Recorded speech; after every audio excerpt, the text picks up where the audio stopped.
Indo People, balik lagi nih sama aku Deris dan aku hari ini akan menjadi host nih untuk podcast kita hari ini. Dan hari ini juga aku nggak sendirian teman-teman, aku sama Pak Sagi Arsyad ini sebagai VP of Teknologi dari PT Logos Teknologi Utama. Jadi alangkah baiknya nih kita sapa dulu nih karena kalau nggak kita sapa kan kayak pepatah nih, tak kenal maka tak sayang. Betul ya Pak ya? Oke, kita sapa dulu Betul. nih. Halo Pak Sagi, apa kabar Pak Sagi? Kabar baik Mbak Deris Kabar ya. baik. Alhamdulillah Oke. sehat ya Pak ya? Alhamdulillah sehat walaupun Alhamdulillah. agak sedikit ya mungkin suaranya udah agak-agak Oh bindeng ini gitu. kan. Gak apa-apa ya Pak, kan mereka kayak Afgan Pak. Afgan ya. Iya, soalnya kan serak-serak kebanjiran ya Pak. Banjiran. Oke. Oke, nah sebelum kita tanya-tanya ke Pak Sagi, alangkah baiknya juga nih teman-teman jangan lupa subscribe, like, komen, dan nyalain notification agar selalu update info tentang knowledge yang akan dibagikan oleh Logos. Nah, hari ini kita akan membahas secara teknikal oleh Pak Sagi itu mengenai sebuah layanan yang sangat penting bagi perusahaan ya Pak ya. Oke. Tapi sebelum kita masuk ke materi, kita mau tanya dulu nih, Pak Sagi ini kan sebagai VP of Teknologi nih Pak ya. Ya. Kalau boleh tahu nih Pak, kerja itu seperti apa sih Pak? VP teknologi itu mungkin kalau di beberapa tempat perusahaan lainnya itu kurang lebih seperti CTO, gabungan antara CTO dan CIO, cuma lebih bawah levelnya. Oh iya. Gitu ya. Memanage dari pekerjaan misalkan mengenai support. Jadi kalau yang customer Logos yang ada problem di Microsoft 365 ataupun problem di produk-produknya ingin bereskalasi ke kami, butuh bantuan, nah itu masuk ke tim saya ya. Kemudian juga memanage mengenai product development internal. Jadi kami juga mendevelop sistem untuk pekerjaan internal. Jadi seperti mendevelop sistem CRM yang harganya mungkin kalau penonton tahu ini penonton atau pendengar sebelum tepatnya? Kita teman-teman aja. Teman-teman aja ya. Ya. Kalau teman-teman tahu CRM itu adalah software yang harganya ratusan juta atau bahkan miliaran. Wow, gitu ya. mahal banget ya Pak. Nah, kita di tim saya itu membuat aplikasi sendiri, jadi nggak perlu spend sampai ratusan juta atau bahkan miliaran untuk sebuah CRM. Termasuk juga untuk sistem order processing, daripada kita beli yang udah jadi yang harga lumayan, kita bisa bikin sendiri menggunakan Power Platform gitu dan sebagainya. Oke, berarti Pak Sagi juga ahli di bagian Power Platform ya Pak? Yes. Mungkin kita bisa lebih bahas lebih detail misalkan. Nah, betul. Jadi untuk teman-teman yang mau tahu tentang Power Platform nih bisa nanti ikutin terus nih podcast dari Logos karena kita akan update terus nih tentang apa aja sih yang akan kita bahas gitu. Nah, Pak Sagi ini kan tadi memanage juga. Kamu manage device juga Pak di perusahaan? Ya, manage device. Oke, biasanya pakai layanan apa tuh Pak? Jadi Logos ini kan adalah Microsoft Gold Partner ya. Ya, sehingga kita menggunakan softwarenya tentunya dari Microsoft. Ya. Jadi zaman dulu Microsoft ada software buat memanage device ya. Itu namanya System Center Configuration Manager untuk bagaimana device itu bisa di-manage seperti apa yang boleh terinstall, apa yang tidak boleh terinstall, apa yang boleh berjalan, apa yang tidak boleh berjalan situ. Jadi bayangkan ini laptop kerja, masa sih kita install di sini misalkan apa ya aplikasi game gitu, Counter Strike gitu kan? Ya untuk beberapa perusahaan mungkin ya udah nggak apa-apa, tapi kan untuk kayak perusahaan lainnya kayak oke, ini laptop kan aset perusahaan, masa sih dipakai buat main game gitu kan? Benar. Atau misalkan untuk software yang bahkan tidak authorized misalkan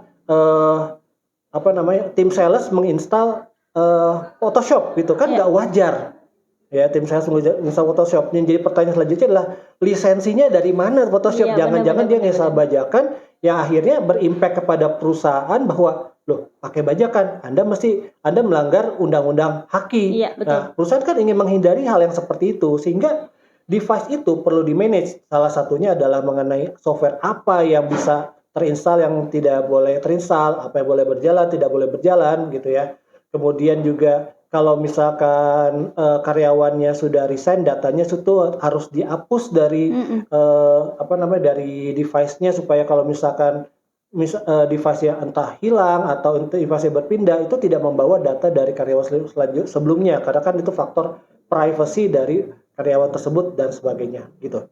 Oke, itu Nah, iya itu tadi mengenai sistem center ya. betul. Nah, sekarang ini kita udah nggak lagi bicara mengenai sistem center itu, yang sistem center itu masih menggunakan sudut pandang on premise Ya, gitu. betul, Nah, banyak banget. kalau pakai sudut pandang on premise kan ya tentu kita mesti menginvest server gitu ya.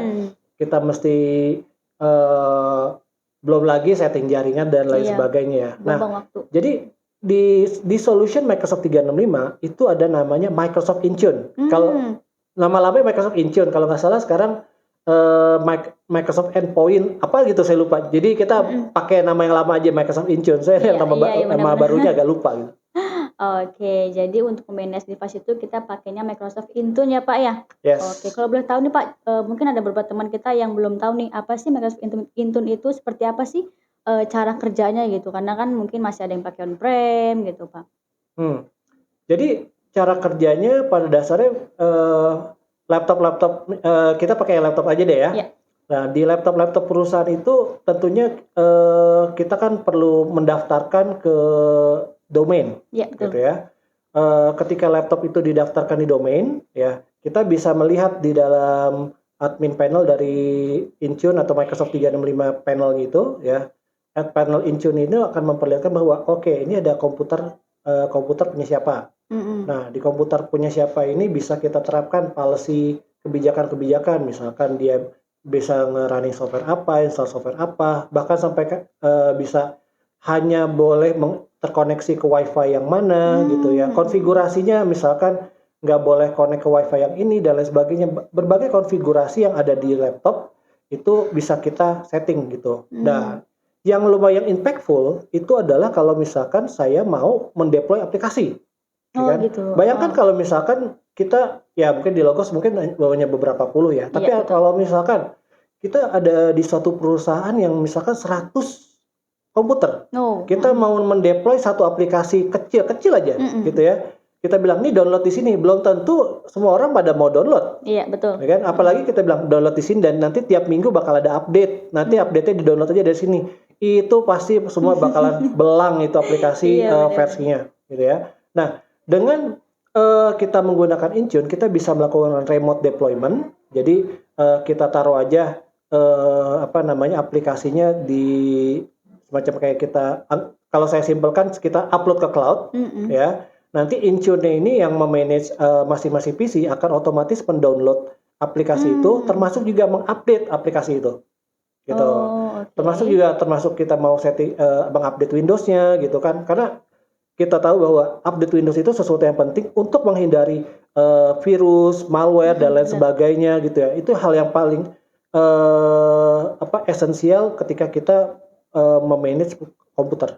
Gitu. Oke, berarti semua serba otomatis ya Pak ya? Ya, untuk otomatis deployment ataupun manage perangkat-perangkat yang kita punya.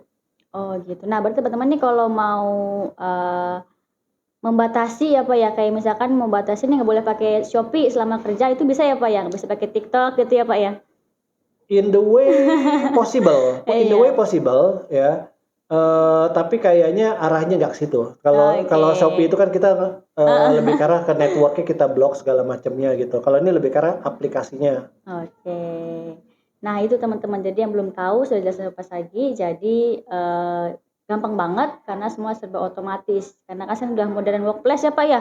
Yes, kalau udah zamannya modern workplace, udah nggak lagi zamannya kayak kita tiap hari harus ke kantor, kita bisa kerja di mana saja, kapan saja. Iya, betul. Jadi nggak usah repot-repot nih teman-teman. Nah, kalau Intune ini termasuk ke dalam ini juga nggak sih Pak, Microsoft 365 mungkin? Yes. Jadi Intune ini ada di dalam paket Microsoft 365 ya.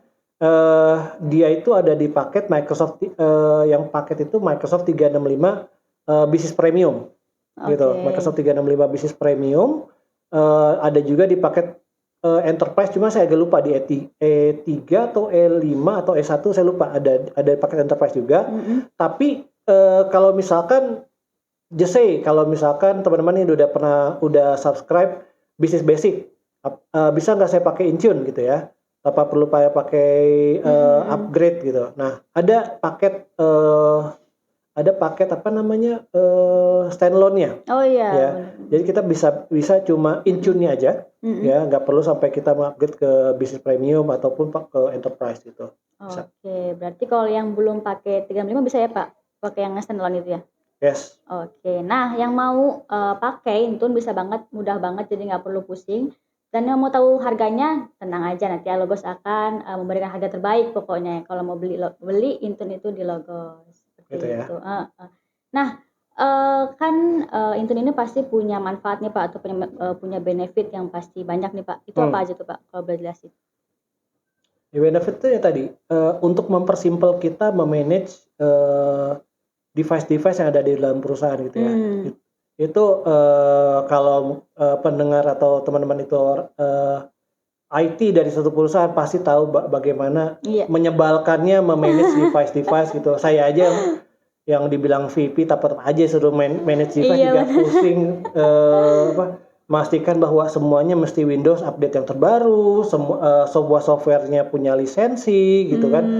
Ya, benefitnya di situ untuk memastikan bahwa device-device kita comply dengan regulasi perusahaan, kemudian juga kita bisa melakukan remote deployment, kemudian juga kita ya poinnya lah manage device kita lah. Oh, yang berarti yang pasti itu bisa manage ya Pak. Jadi kita bisa manage-nya di mana aja ya Pak ya? Sorry? Manage-nya di mana aja bisa ya Pak? Oh, OS ya? Ya, jadi kalau Intune itu bisa manage Windows, tapi harus Windows yang Pro ya. Windows Pro, kemudian Windows Pro itu bisa berarti Windows 10, Windows 11, Windows 8 kayaknya masih bisa ya. Windows 10, 11 yang Pro, kemudian juga dia bisa memanage iOS, macOS ya. Kalau pakai MacBook itu bisa kita manage juga. iOS juga bisa sebenarnya ya. Kemudian juga Android tuh. Padahal saya pakai Android malah jadi lupa. Kan? Berarti semua bisa ya Pak ya? Bisa. Dan menariknya nih kalau misalkan kita pakai Android ya, kita bisa membuat semacam kayak partisi storage di Android. Jadi kalau misalkan ada attachment dari email perusahaan kita, ya kan? Attachment itu akan tersimpan di partisi storage yang berbeda, gitu. Satu partisi storage yang berbeda dengan aplikasi chatting atau aplikasi personal lah, ya. Jadi kalau misalkan attachment itu ditarik dari email, ya kita dari email, aplikasi personal kita macam kayak WhatsApp nggak bakal bisa ngebuka ini. Jadi akan menghindari ada data misalkan dari attachment itu bisa bocor keluar lewat WhatsApp. Itu di forward pakai WhatsApp ibaratnya. Gitu. Jadi benar-benar aman ya Pak ya? Aman gitu kan. Jadi kita bisa mengamankan konten yang sudah masuk ke Microsoft 365. Selain itu juga kalau misalkan bisa dibilang handphone itu kan perangkat yang sering banyak yang merasa terjadi kehilangan. Iya benar ya Pak. Kan? Nah, kalau misalkan device atau handphone yang di-manage oleh Intune, just say hilang gitu ya, itu bisa kita wipe datanya. Oh gitu. Ya, bisa kita wipe di bagian data perusahaan, seperti itu. Oh, berarti kalau misalnya hilang tetap masih bisa ya Pak, masih bisa di Ya handphonenya hilang. Handphonenya hilang. Handphonenya bakal kembali lagi. Jadi kalau zaman sekarang kan data itu lebih berharga daripada perangkat kita. Iya betul. Perangkat juga mahal sih, tapi data lebih berharga. Tapi data ini kan mencakup semua ini ya Pak. Mendingan kita hapus datanya daripada itu data sampai tercopy atau terbaca orang lain gitu kan. Nah, inilah untuk bagaimana kita melindungi data kita yang in the way kan seringkali kita pakai device kita untuk bekerja gitu kan. Nah itu dia. Jadi tetap juga harus jaga HP-nya masing-masing ya teman-teman. Ya tentunya. Iya oke. Nah itu baik banget benefitnya. Jadi bisa manage selain di device juga bisa kita pakai di handphone nih. Jadi kalau ada teman-temannya yang kepo nih nggak bisa karena kan udah manage dari kita juga kayak gitu. Nah ini nih pas lagi nih kalau mau cara mendapatkan Intune tuh gimana sih Pak? Boleh mungkin dijelaskan Pak? Mau belinya di mana? Belinya ya jelas di Logos lah. Itu belinya jelas di Logos gitu. Nah, Intune itu bisa dengan yang tadi itu paket yang standalone ataupun yang menjadi bagiannya seperti bisnis premium ataupun yang di enterprise. Tapi yang standalone juga bisa. Gitu. Bisa minta nanti dari representatif Logos untuk kontak dari teman-teman gitu ya yang minat ke Intune. Sehingga ya nanti kita bisa brief mengenai ini cara settingnya gini gitu. Nah itu termasuk kok. Oke. Nah, jadi teman-teman kalau mau beli Intune itu bisa langsung aja di Logos. Nah, kenapa nih Pak harus beli di Logos nih? Kalau kenapa harus beli di Logos? Mungkin servisnya dari Pak Sagi nih yang akan tentu kalau kita bicara mengenai servis kita udah termasuk support yang sifatnya unlimited gitu ya. Dan don't worry, di belakang Logos itu ada Microsoft gitu ya. Di belakang Logos ini sebagai gold partner dari Microsoft. Jadi don't worry, jadi di belakang Logos itu ada Microsoft gitu. Kalau misalkan just say kami pun dibantu oleh Microsoft untuk berbagai hal di customer seperti itu. Oke, jadi selain dari Logos juga ada kita backupan dari Microsoft. Oke, nah itu dia dari Intune sendiri sudah dijelaskan dari Pak Sagiarsa sebagai VP of Teknologi dari Logos. Mungkin cukup sekian podcast kita hari ini mengenai Intune yang bisa manage device dan juga HP. Jadi untuk teman-teman nanti yang mau tahu info selanjutnya tentang antivirus atau tentang Power Platform tadi mungkin Pak Sagi udah jelaskan ya Pak ya. Jangan lupa tetap stay dan tetap selalu nyalain notification biar nggak ketinggalan produk-produk apa aja sih yang bakal kita kasih tahu ke teman-teman semua. Oke, mungkin cukup sekian dari kami ya Pak ya. Oke. Terima kasih dan bye. Bye.